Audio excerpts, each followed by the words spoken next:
Ma tête veut s'exploser. On dirait j'ai trop bu hier. Si seulement je pouvais encore dormir un peu. Malheureusement c'est déjà lundi. Le premier lundi de la nouvelle année. Qu'est-ce que j'ai à faire de ma journée? Oh, j'oubliais. J'ai beaucoup de choses à faire aujourd'hui. Il faut que je me rende rapidement au bureau. Nouvelle année, nouveau départ.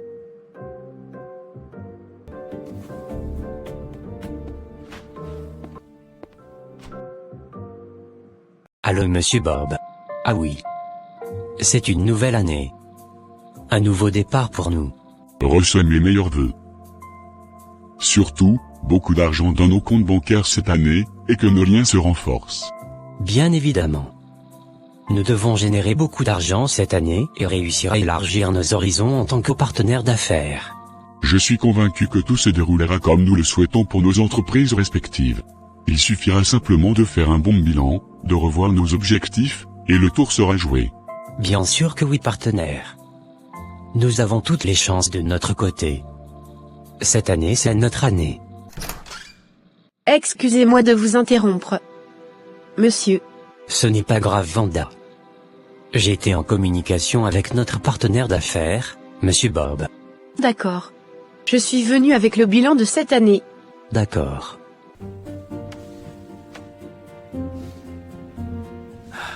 Tu as fait un excellent travail ma très chère. Merci patron. Patron? S'il vous plaît. J'aimerais vous dire quelque chose en cette début d'année. Quoi encore ma chère? On s'était déjà présenté les vœux n'est-ce pas? Oui monsieur. J'aimerais toutefois vous partager quelque chose que le Saint-Esprit a mis sur mon cœur, concernant notre collaboration, l'évolution de cette entreprise et notre croissance personnelle. Et qui s'appelle comme ça?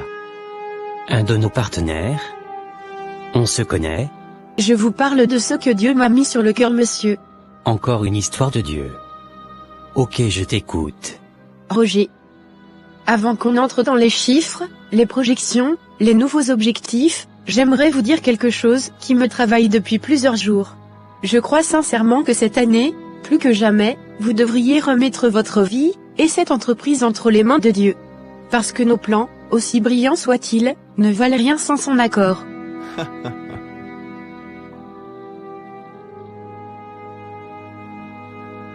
Ma chère Vanda. Ça fait plus de 10 ans que cette entreprise existe. 10 ans que je fixe des objectifs clairs. 10 ans que je les atteins. Et ce n'est ni par hasard, ni par miracle. C'est la discipline. La vision. La constance.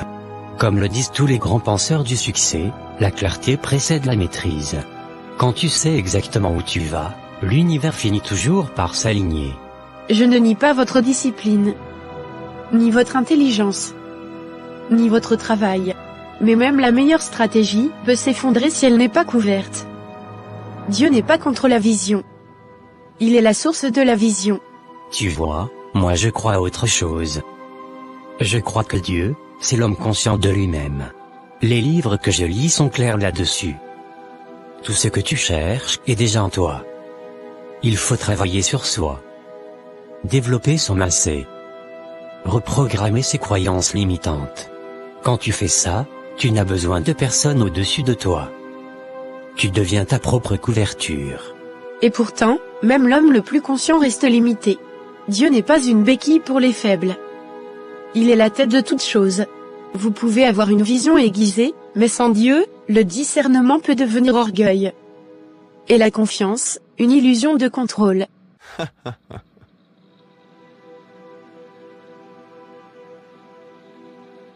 Dans la vie, il y a deux catégories de personnes. Ceux qui prennent leur destin en main. Et ceux qui attendent qu'une providence décide à leur place. Moi je n'attends pas. Je décide. J'agis. Je corrige et je gagne. Les livres le disent tous. La responsabilité totale est la clé de la liberté.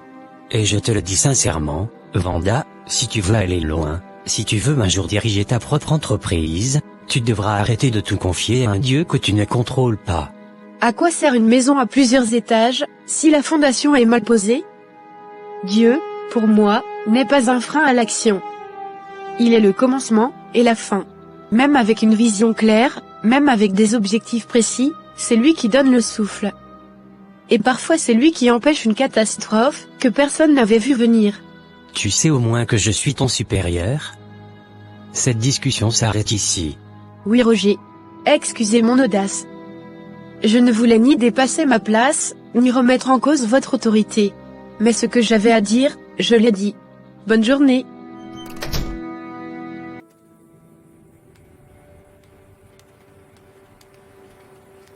Toujours aucune réponse à mes candidatures. Je suis fatiguée de tout ça. J'ai juste envie de disparaître.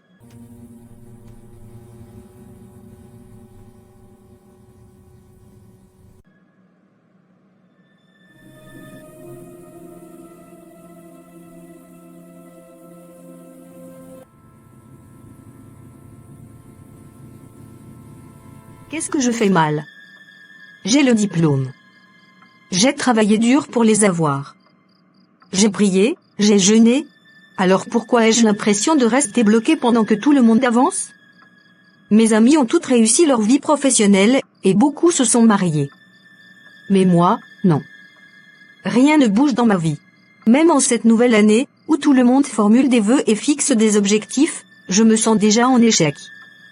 Je commence encore par des revers. Oui, je le sais. Ce sera toujours le même scénario. J'ai l'impression que Dieu m'a oublié, ou peut-être que je ne suis tout simplement pas chanceuse. Tu sors? Oui, maman. Ça te fera du bien. As-tu eu une réponse concernant ta dernière candidature pour un emploi? Non. Pas encore. Je ne comprends pas pourquoi tout semble si difficile à votre époque. À ton âge, moi j'avais déjà tout. Tu avais déjà un emploi, n'est-ce pas? Oui, je sais. Tout le monde avait déjà quelque chose à mon âge. Je dis juste ça pour t'encourager.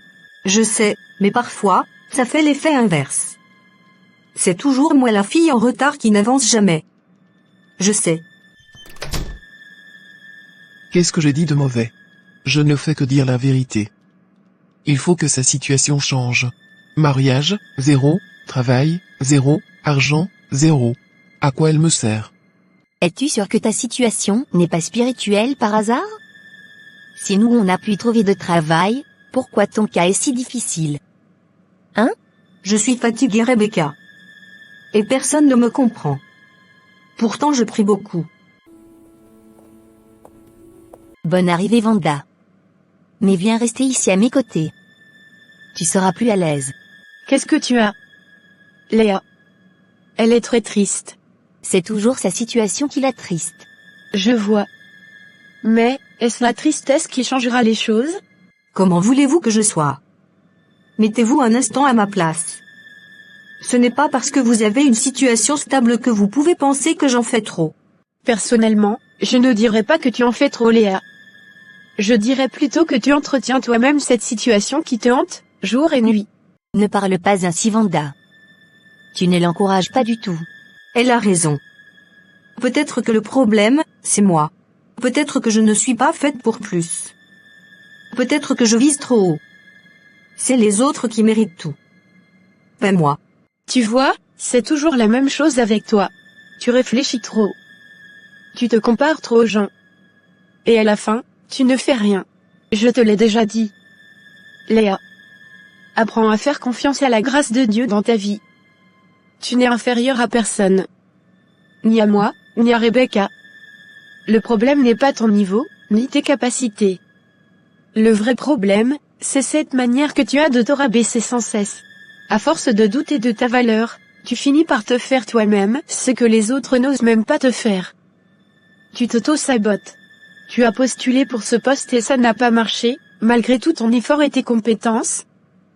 Peut-être que ce n'était tout simplement pas pour toi, et que Dieu te prépare quelque chose de meilleur. D'autres se sont mariés et toi pas encore? C'est peut-être juste que ce n'est pas encore ton moment. La parole dit que Dieu fait toutes choses en son temps. Ne laisse pas le doute et la peur éteindre la flamme de Dieu en toi. Mais le temps passe. Vanda, je vieillis. J'ai besoin moi aussi de stabilité, de respect, comme les autres femmes de mon âge. Regardez-vous. Vous avancez, vous évoluez, et moi je stagne. Est-ce que je ne fais pas d'efforts? Est-ce que je ne prie pas? Une tonne de prières avec des pensées négatives ne changera rien. Si toi-même tu ne crois pas à ce que tu désires, comment veux-tu que ça se manifeste dans ta vie? Tu dois changer ton système de pensée et renouveler ton esprit si tu veux obtenir des résultats différents de ceux de l'année dernière. Parfois, le diable se cache dans nos propres pensées limitantes, et dans nos peurs. Léa. Je pense que Vanda n'a pas tort. J'avais exactement les mêmes impressions, mais je n'osais pas te le dire, de peur de te blesser. Pour la petite histoire, moi. Au début de cette année, j'ai reçu une proposition. Mais j'ai dû agir par la foi. Dieu m'avait mis au cœur de quitter mon ancien emploi. Un travail qui me stressait et me vidait de l'intérieur à cause d'un manager toxique. Mais j'avais peur de partir. Je me disais, où irai-je? Que vais-je devenir? Je ne voulais pas quitter mon confort. Pourtant, cette voix dans mon cœur insistait. Alors, au début de l'année, j'ai pris la décision de faire confiance à Dieu et d'obéir. À la reprise, j'ai pris mon courage à deux mains, j'ai d'abord noté toutes les injustices et les mauvaises actions du manager. Puis, j'ai déposé ma démission, en expliquant clairement ce que j'avais observé. C'était quelque chose que je n'aurais jamais osé faire avant. Et devinez quoi? Quand j'ai parlé, d'autres collègues ont commencé à s'exprimer aussi. Ce qu'ils avaient gardé pour eux a éclaté, et la hiérarchie a dû vérifier. Ils ont découvert tous les problèmes qui bloquaient l'entreprise depuis des années. Finalement, j'ai été rappelé, et mon courage m'a valu un poste de management encore plus élevé que ce que je visais initialement. Alors pourquoi je vous raconte ça? Pour que vous compreniez jusqu'où la peur et le doute peuvent nous paralyser et nous maintenir en esclavage. Il a suffi que je marche par la foi. C'était une décision difficile certes, mais comme c'était vraiment la volonté de Dieu, je lui ai fait confiance. Et il a élargi mes limites. Je n'avais jamais imaginé occuper ce poste que j'ai aujourd'hui. Félicitations pour ton nouveau poste. Merci. J'ai entendu vos conseils, mes chéris. Merci pour le temps que vous m'avez accordé. Donc, je suis mon propre problème? C'est vrai que je me compare tout le temps aux autres. Je rêve de la vie que mes connaissances affichent sur les réseaux. Mais le problème n'est pas vraiment ce que je vis. C'est ce que je me dis sur ce que je vis. C'est cette attitude de perdante, la façon dont je me vois moi-même. Je passe mes journées à me répéter que je suis en retard, que je ne suis pas assez, que les autres sont meilleurs, et ensuite, je m'étonne d'être paralysée. Si je continue à penser comme ça, la nouvelle année ne sera qu'une répétition de la précédente. Oh mon Dieu! Merci pour toutes ces vérités que je découvre aujourd'hui. Toi qui contrôles tout et connais les projets que tu as pour moi, ne me laisse pas être mon propre obstacle. Donne-moi la foi nécessaire et la patience pour attendre ton timing parfait. Aide-moi à ne plus me comparer aux autres, à ne plus douter de moi, et surtout, à te faire pleinement confiance. Amen. Je garde espoir. Car je sais que tu rends toutes choses belles pour ceux qui t'attendent.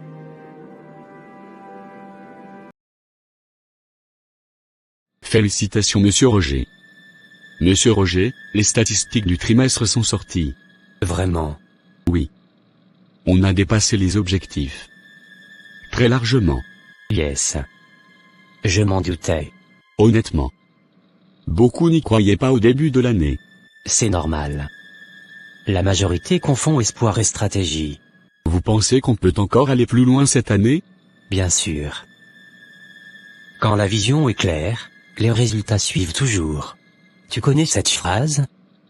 Le succès n'est pas une question de chance, mais de préparation quotidienne. Bien sûr Monsieur Roger. Ce n'est pas une phrase. C'est une loi. Les gens qui échouent attendent un signe. Moi, je crée les conditions. Je suis absolument d'accord avec vous Monsieur Roger. Le succès est une science, pas un miracle. Ce que tu répètes chaque jour devient ton identité. Celui qui maîtrise son esprit maîtrise sa réalité. Je suis venu vous informer que le partenaire allemand a validé. Ils veulent avancer plus vite que prévu. Parfait.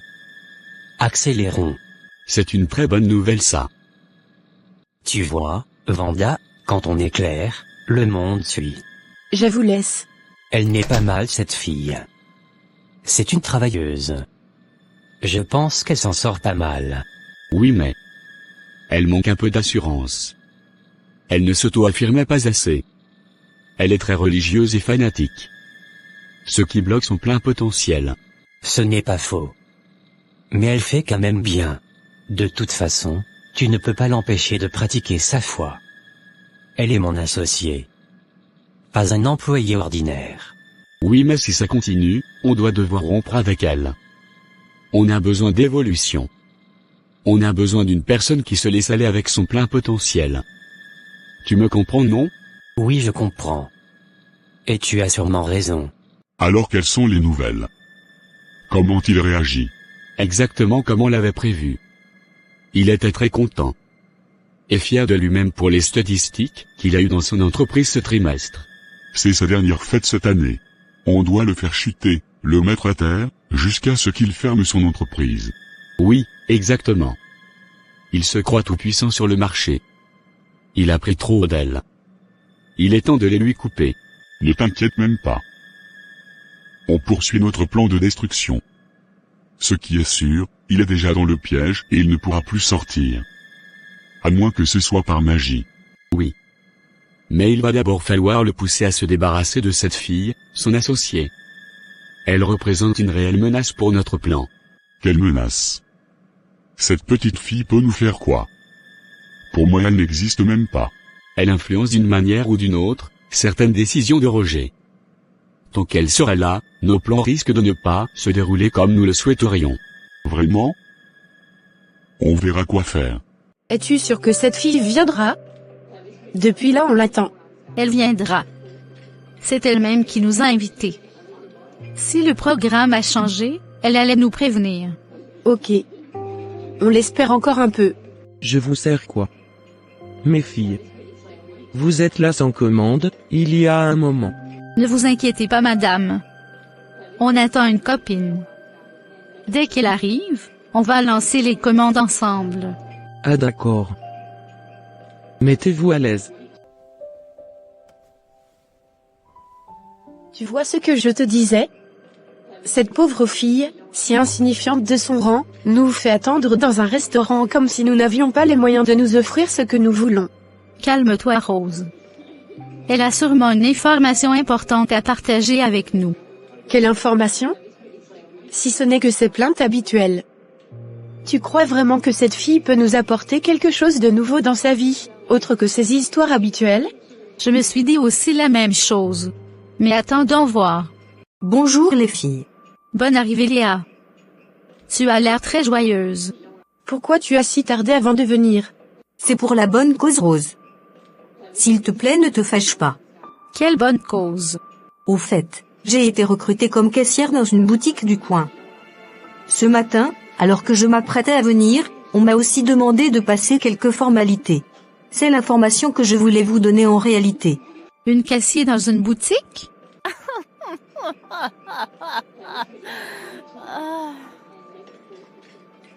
Donc c'est ça l'information pour laquelle tu as perdu inutilement notre temps? C'est pas vrai. Donc avec tout ton diplôme là, c'est ce que tu as choisi de faire? Tu es ridicule. Toi aussi. Comment peux-tu accepter un tel travail? Avec tout ton bagage intellectuel, tu ne peux pas te rabaisser à ce niveau. Mais au moins, dites-moi félicitations, les filles. Peu importe que ce soit un petit boulot, ce n'est pas rien. Il faut toujours commencer quelque part, non? Et c'est ça que toi tu as trouvé pour commencer? Tu vois ce que je te disais, Jacqueline. Depuis le premier jour où tu as amené cette fille dans notre cercle, j'avais tout de suite compris qu'elle ne ferait pas le poids. Voilà les preuves. En tout cas, moi je ne peux plus continuer à traîner avec vous. Bonne journée. Rose? Mais attends. Tu as vu ce que tu as occasionné? Arrête de pleurer, mademoiselle. Laisse-les partir. Elle n'était pas avec toi depuis le début. Les vrais amis savent non seulement nous élever, mais aussi célébrer nos victoires, aussi petites soient-elles. J'étais ici depuis le début, avant ton arrivée, et j'ai tout observé. J'ai entendu ce qui se disait en ton absence, et j'ai aussi prêté attention à vos échanges. Ces filles n'ont jamais été de vraies amies. La preuve, regarde comment elles t'ont rendu triste, alors que tu étais venu avec de la joie. Je voulais juste partager ma joie avec elles. À partir d'aujourd'hui, apprends à faire le tri parmi celles et ceux que tu appelles amis. Parce que beaucoup se révèlent en réalité être nos ennemis. Essuie tes larmes, et félicitations pour ton nouveau poste. Le meilleur reste à venir. Merci beaucoup madame. Que Dieu vous bénisse. Amen ma fille. Encore une chose. Ne laisse plus personne briser ton estime de toi. Pour avancer vers ta destinée, tu n'as besoin que de l'approbation de Dieu, et non de celle d'un être humain. D'accord madame. Seigneur mon Dieu, mon rocher, mon bouclier et mon refuge dans tous les jours et toutes les circonstances, je viens devant toi avec un cœur reconnaissant pour ce premier trimestre de cette nouvelle année. Merci pour ta protection, pour ta guidance et pour chaque victoire que tu as orchestrée dans ma vie, visible ou invisible. Ce soir, je me tiens debout au milieu de cette nuit profonde pour te rendre gloire et te confier le trimestre à venir. Protège ma maison Seigneur, des plans et des attaques de l'ennemi. Je marque mes projets, mes objectifs et toutes mes entreprises à venir avec le précieux sang de Jésus. Que tout piège, toute ruse, toute force obscure qui tenterait de s'opposer à moi soit révélée et détruite par ta main sainte. Je proclame la vie là où la mort voudrait s'installer. Je déclare que ma vie, celle de ma famille et de ma maison, est remplie de bénédictions, de prospérité et de succès selon ta volonté. Je proclame la santé, la force et la paix sur chacun de nous. Aucun mal, aucune maladie, aucun danger ne pourra nous atteindre, car ton esprit nous accompagne partout, à la maison, sur la route, au travail, partout où nous mettons les pieds. Tu es la tête de toutes choses. Et moi, je m'engage à t'obéir et à suivre tes voies. Que ton nom soit glorifié dans ma vie et dans celle de ma maison. Au nom de Jésus, Amen. Bonne arrivée patronne. Merci sœur Léa. Je suis venue faire une visite surprise. D'accord madame. Je suis contente de vous revoir.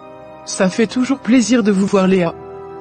Toujours si bien habillée, comme si vous étiez caissière dans une banque, alors que vous travaillez dans une simple boutique. Je le prends comme un compliment, madame. C'est mon travail, et j'aime me présenter à mon poste avec soin, chaque jour que Dieu fait. Pourquoi faites-vous cela? J'ai reçu plusieurs commentaires positifs de la part de clients, et ce qui revient le plus souvent, à part le fait que vous soyez toujours présentable, c'est que vous les traitez comme si vous venez acheter dans un grand supermarché international ou dans une institution de prestige. Pourquoi autant d'efforts de votre part? Je le fais pour la gloire de Dieu madame. Je suis chrétienne et je sais que vous l'êtes aussi. La parole de Dieu nous enseigne de ne jamais négliger les faibles commencements et aussi de faire de petites choses avec grandeur. Comme il est écrit, ne méprise pas les petits commencements et, quoi que vous fassiez, faites-le de tout votre cœur, comme pour le Seigneur. Je ne suis peut-être pas dans une banque ou une grande institution. Mais je respecte votre boutique, aussi modeste soit-elle. Et je rêve qu'un jour elle devienne un grand supermarché. Waouh! Je suis très ému par ce discours que vous veniez d'avoir. Que Dieu vous accorde tous les désirs de votre cœur et qu'il vous élève au rang que vous méritez. Amen. Madame, Oui monsieur. pourquoi cette fille continue de venir au bureau? Es-tu sûr que tu as mis le produit que je t'avais remis dans sa nourriture? Non, Et pourquoi? Tu veux perdre ton emploi de cuisinier? non monsieur. Je vais le faire. Mais s'il vous plaît monsieur. Le produit que vous m'avez remis fait quoi au juste? Fais ce que je te demande de faire et arrête de poser de questions. Ok monsieur. Donc je dois mettre un produit que je ne connais pas dans la nourriture de Wanda. Ah bon? Pourquoi vous n'avez pas encore assassiné cette fille comme prévu? Ce n'est pas de notre faute, monsieur. Et la faute est à qui? Depuis que vous nous avez confié la mission de l'éliminer, elle ne passe plus par ici. Nous avons tenté de l'espionner, mais il est impossible de déterminer précisément cette trajectoire. C'est comme si elle brouillait toutes les pistes derrière elle. On fait tout ce qui est de notre force. C'est la fille même qui est bizarre. Vous ne pouvez pas aller chez elle? Prenez vos éléments et allez faire ce pourquoi je vous ai payé. Vous ne comprenez pas, monsieur. Je dis qu'on n'arrive pas à la localiser. Elle a déménagé de là où elle habitait. Et on ne sait plus où la retrouver. Vous n'êtes que des fainéants. Dégagez d'ici immédiatement, avant que je n'appelle mes hommes pour vous faire partir par la force. Dégagez. Chérie? Tu es déjà prêt pour le boulot? Oui mon amour. Tu voulais me dire quelque chose n'est-ce pas? Oui. Le poste vacant dans ta banque dont tu m'avais parlé existe-t-il toujours? Bien sûr. Tu veux postuler? Je n'ai pas cette compétence, chérie. Je veux que tu recrutes ma caissière. Vraiment? Mais il s'agit d'un poste important. Ce n'est pas un poste de caisse. Et même la caisse, à la banque, n'est pas accessible à tout le monde. Cette fille est une pépite, chérie. Tu as vu comment mes chiffres se sont améliorés depuis qu'elle est arrivée, n'est-ce pas? En plus, elle a un master dans le même domaine que toi. Vraiment? Qu'elle m'envoie son dossier. Merci beaucoup, chérie. Et sincèrement, je veux que tu la retiennes. C'est toi qui sélectionne, et c'est toi le directeur. À vos ordres, ma reine.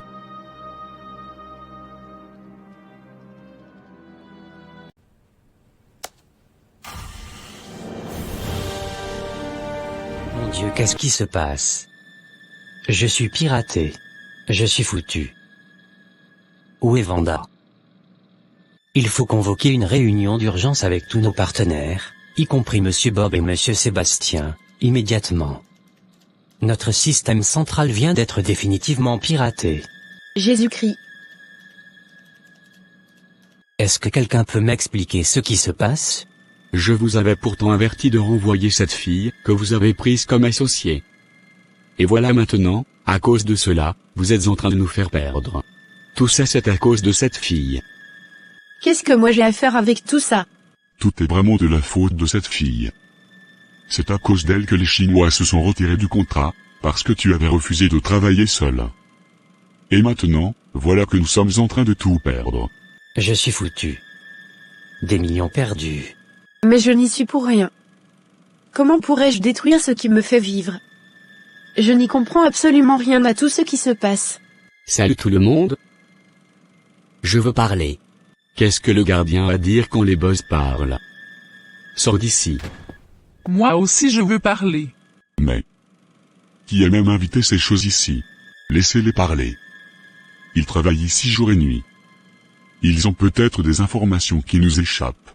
Qu'est-ce qu'ils connaissent dans le digital? Allez-y maman Sarah et vieux Kojo.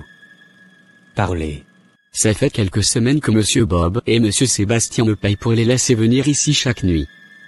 Mais je ne sais pas exactement ce qu'ils viennent faire. Un autre jour, j'ai aussi surpris une communication téléphonique entre Monsieur Sébastien et Monsieur Bob, notifiant qu'ils vont détruire l'entreprise cette année, et même éliminer Sir Vanda. Arrête de mentir sur notre tête. Non. Il ne ment pas.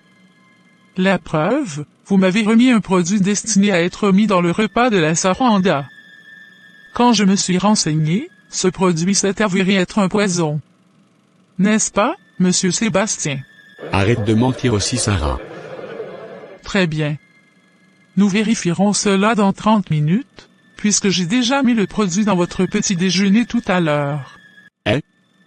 Je ne veux pas mourir. Donc c'est vrai toute cette histoire? Mon Dieu. Merci mon Dieu. C'est ainsi que le plan diabolique de Bob et Sébastien fut révélé devant tout le monde. Après que Sébastien ait été amené d'urgence à l'hôpital et sauvé de justesse, les deux complices furent jugés et emprisonnés. Je tiens sincèrement à m'excuser et à te remercier pour tout. Tu as essayé de me prévenir depuis le début, mais j'ai préféré placer ma confiance dans les humains et mettre mon intelligence au-dessus de Dieu. Tu avais parfaitement raison. Dieu a mené certains combats sans même que nous nous en rendions compte, et tu en as été le témoignage vivant. Encore une fois, merci pour tout. Si notre entreprise est aujourd'hui en faillite, c'est entièrement de ma faute.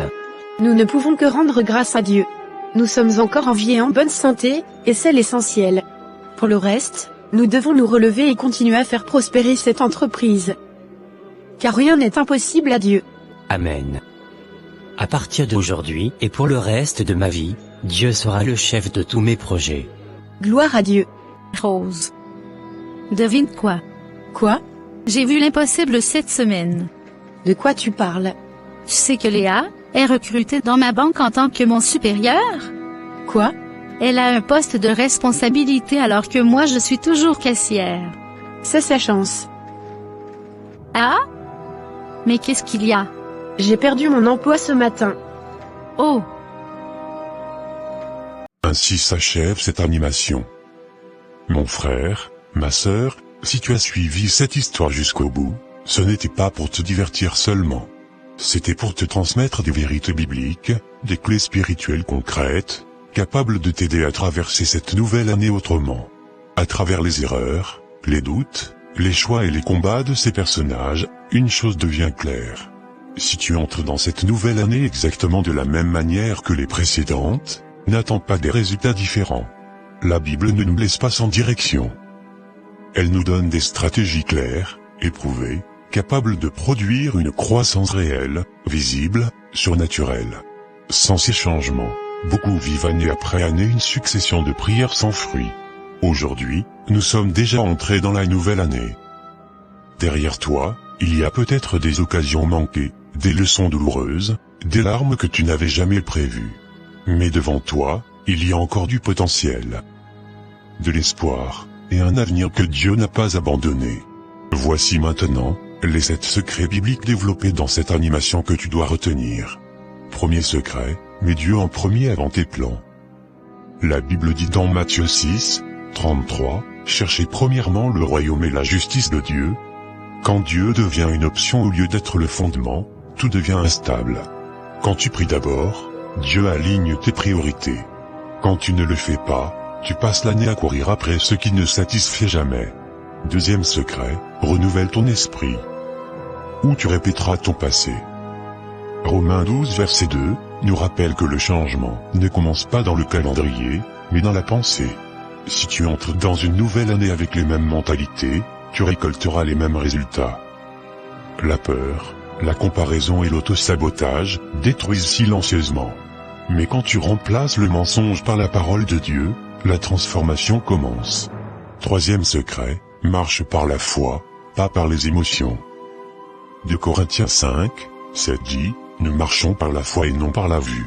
En cette nouvelle année, il y aura des jours sans motivation, sans force, sans envie. Mais la foi, c'est choisir de faire confiance à Dieu même, quand les émotions disent le contraire. Abraham n'a pas vu la promesse immédiatement, mais il a cru. Et Dieu a honoré cette foi. Quatrième secret, choisis la constance plutôt que la perfection. Galates 6, 9 déclare, ne nous lassons pas de faire le bien. Dieu ne cherche pas une vie spirituelle parfaite, mais une vie persévérante. Beaucoup abandonnent trop tôt, non pas parce que Dieu a échoué, mais parce que la patience s'est épuisée. En cette année, la constance produira ce que la perfection n'a jamais pu produire. Cinquième secret, obéis à Dieu, même quand c'est inconfortable. Deutéronome 28, 1 nous enseigne que l'obéissance ouvre les portes de la bénédiction.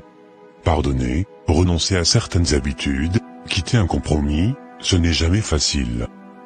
Mais certaines portes en cette année ne s'ouvriront que par l'obéissance. Sixième secret, proclame la vie sur ton année. Proverbe 18, 21 dit, la mort et la vie sont au pouvoir de la langue.